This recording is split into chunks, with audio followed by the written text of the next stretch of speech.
সুপ্রিয় দর্শক, ডিএ মামলা নিয়ে এবার বড়সড় পদক্ষেপ নিতে চলেছে সুপ্রিম কোর্টের বর্তমান প্রধান বিচারপতি সঞ্জীব খান্না। এমনটাই জানালেন সরকারি কর্মচারীদের সংগঠনের বিশিষ্ট আইনজীবী। তিনি কি জানিয়েছেন দর্শক আপনাদেরকে জানাবো। আপনারা জানেন, সরকারি কর্মচারীরা ন্যায্য ডিএ আদায়ের দাবিতে দীর্ঘদিন ধরেই কলকাতার শহীদ মিনার চত্বরে আন্দোলন চালিয়ে যাচ্ছে। এমনকি কলকাতা হাইকোর্ট নির্দেশ দিয়েছে মাত্র 3 মাসের মধ্যে তাদের সমস্ত ডিএ মিটিয়ে দিতে হবে। তারপরও বকেয়া মেলেনি রাজ্য সরকারি কর্মচারীদের। কারণ কলকাতা হাইকোর্টের সেই রায়কে চ্যালেঞ্জ জানিয়ে সুপ্রিম কোর্টে যায় রাজ্য। সুপ্রিম কোর্টে রাজ্যের দাবি ছিল বকেয়া সমস্ত ডিএ মিটিয়ে দিতে গেলে এই রাজ্য আর্থিকভাবে বিপর্যস্ত হয়ে পড়বে বা দেউলিয়া হয়ে পড়বে। এরপরই সুপ্রিম কোর্টে কিছুটা সময় নিয়ে নেয় রাজ্য। তারপর রাজ্যের কথা অনুযায়ী সুপ্রিম কোর্টের প্রাক্তন প্রধান বিচারপতি DY চন্দ্রচূড় এই মামলার শুনানি 6 মাসের জন্য পিছিয়ে দেন। এমনকি তিনি জানিয়ে দেন যে দীর্ঘ শুনানির প্রয়োজন রয়েছে এই ডিএ মামলা নিয়ে। তারপর থেকে এই ডিএ মামলার শুনানি সুপ্রিম কোর্টে আপনারা জানেন 13 বার পিছিয়ে গিয়েছে। জানিয়ে সুপ্রিম কোর্টের প্রাক্তন প্রধান বিচারপতি DY চন্দ্রচূড়ের ভূমিকা বারবার প্রশ্নের মুখে পড়েছে। আর এই আবহে সুপ্রিম কোর্টের বর্তমান প্রধান বিচারপতি সঞ্জীব খান্না প্রধান বিচারপতি পদে বসেই পরিষ্কার জানিয়ে দিয়েছিলেন যে সমস্ত মামলা দীর্ঘদিন ধরে সুপ্রিম কোর্টে ঝুলে রয়েছে সেই সমস্ত মামলার দ্রুত নিষ্পত্তি করতে যা যা পদক্ষেপ নেওয়া জরুরি তিনি তাই পদক্ষেপ নেবেন। এমনকি আপনারা হয়তো জানবেন, সুপ্রিম কোর্টের প্রাক্তন প্রধান বিচারপতি DY চন্দ্রচূড়ের আমলে চলা একাধিক নীতির পরিবর্তন করেছেন সুপ্রিম কোর্টের বর্তমান প্রধান বিচারপতি সঞ্জীব খান্না। আর এই পরিবর্তনের তীব্র বিরোধিতা করেছিলেন সুপ্রিম কোর্টেরই 2 বর্ষীয়ান আইনজীবী অভিষেক মনু সিংভি এবং কপিল সিব্বাল। আর এই আবহে 7ই জানুয়ারি সুপ্রিম কোর্টে উঠতে চলেছে ডিএ মামলা। আর এবার ডিএ মামলা নিয়ে বড়সড় পদক্ষেপ নেবেন সুপ্রিম কোর্টের বর্তমান প্রধান বিচারপতি সঞ্জীব খান্না। এমনটাই আশা করছেন সরকারি কর্মচারীদের আইনজীবী এবং সরকারি কর্মচারীদের একাধিক বড় মাথারা। তিনারা কি জানিয়েছেন, ডিএ মামলা নিয়ে কি পদক্ষেপ নিতে পারে সুপ্রিম কোর্ট এবং কি করেছে সুপ্রিম কোর্টের বর্তমান প্রধান বিচারপতি সঞ্জীব খান্না। দেখুন দর্শক, নয়া বছর ডিএর ফাইসালার আশায় রাজ্য সরকারি কর্মীরা, রাজ্য সরকারি কর্মচারীরা আশা করছেন এবার হয়তো ডিএ ফাইসালার দিকে এগোতে পারে বা এবার হয়তো ডিএ মামলার নিষ্পত্তি হবে সুপ্রিম কোর্টের বর্তমান প্রধান বিচারপতি সঞ্জীব খান্নার হাত ধরে। শীতকালীন ছুটির পরে 6ই জানুয়ারি দেশের শীর্ষ আদালত সুপ্রিম কোর্ট খুলছে। 7ই জানুয়ারি বিচারপতি হিতিকেশ রায়ের বেঞ্চে বকেয়া মহার্ঘ ভাতার শুনানি হওয়ার কথা। দীর্ঘদিন পর সুপ্রিম কোর্টে ডিএ মামলার শুনানি হতে চলেছে।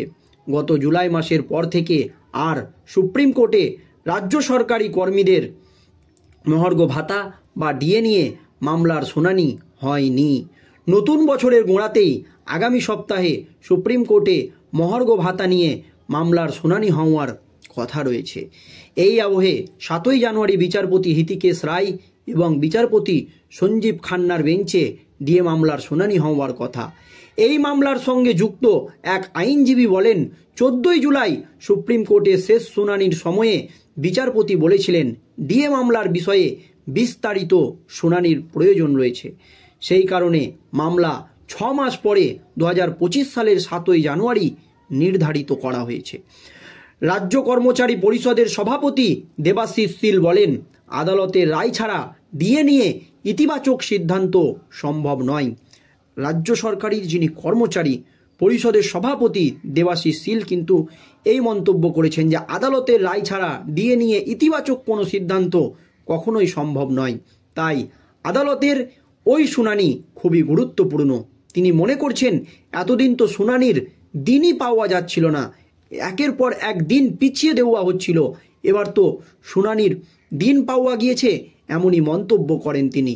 কনফেডারেশন অফ টেস্ট গভর্নমেন্ট এমপ্লয়িজের সাধারণ সম্পাদক মলয় মুখোপাধ্যায়ের কথায় এবার অন্তত শুনানির দিনটা তো ধার্য হয়েছে। গোটা কর্মচারী মহল সেই দিনটির অপেক্ষায় রয়েছে। অনেকখানি ডিএ বকেয়া রয়েছে, যেটা আমাদের ন্যায্য অধিকার।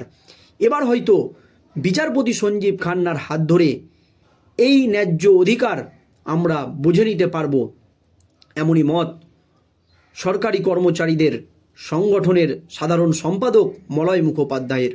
বর্তমানে পশ্চিমবঙ্গে রাজ্য সরকারি কর্মচারীরা 14% হারে ডিএ পাচ্ছে।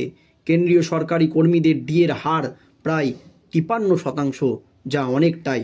সরকারি কর্মচারী সংগঠনগুলির দাবি, কেন্দ্র ও রাজ্যের মধ্যে যে ফারাক, সেই প্রাপ্য আরও 29% ডিএ অবিলম্বে রাজ্য সরকারকে দিতে হবে। কিন্তু রাজ্য সরকার পরিষ্কার সুপ্রিম কোর্টে জানিয়ে দিচ্ছে যে সরকারি কর্মচারীদের ন্যায্য ডিএ মিটিয়ে দিতে গেলে প্রচুর অর্থের প্রয়োজন, প্রচুর টাকার প্রয়োজন। সেক্ষেত্রে রাজ্যে আর্থিক বিপর্যয় নেমে আসতে পারে। কিন্তু কনফেডারেশন অফ টেস্ট গভর্নমেন্ট এমপ্লয়িজের সাধারণ সম্পাদক মলয় মুখোপাধ্যায়ের দাবি, তাদের ডিএর টাকায় সরকার লক্ষ্মীর ভাণ্ডার দিচ্ছে। রাজ্য সরকারি কর্মচারীদের সমস্ত ডিএ মিটিয়ে দিতে গেলে 42,000 কোটি টাকার প্রয়োজন। কিন্তু সরকার 52,000 কোটি টাকা করে তাদের হকের টাকায় লক্ষ্মীর ভাণ্ডার দিচ্ছে ভোটের জন্য, নির্বাচনের জন্য, এমনই মত সরকারি কর্মচারীদের। আর এই নিয়ে যখন রাজ্য রাজনীতি একেবারে তোলপাড়, তখন সুপ্রিম কোর্টে 7ই জানুয়ারি উঠতে চলেছে এই ডিএ মামলার শুনানি।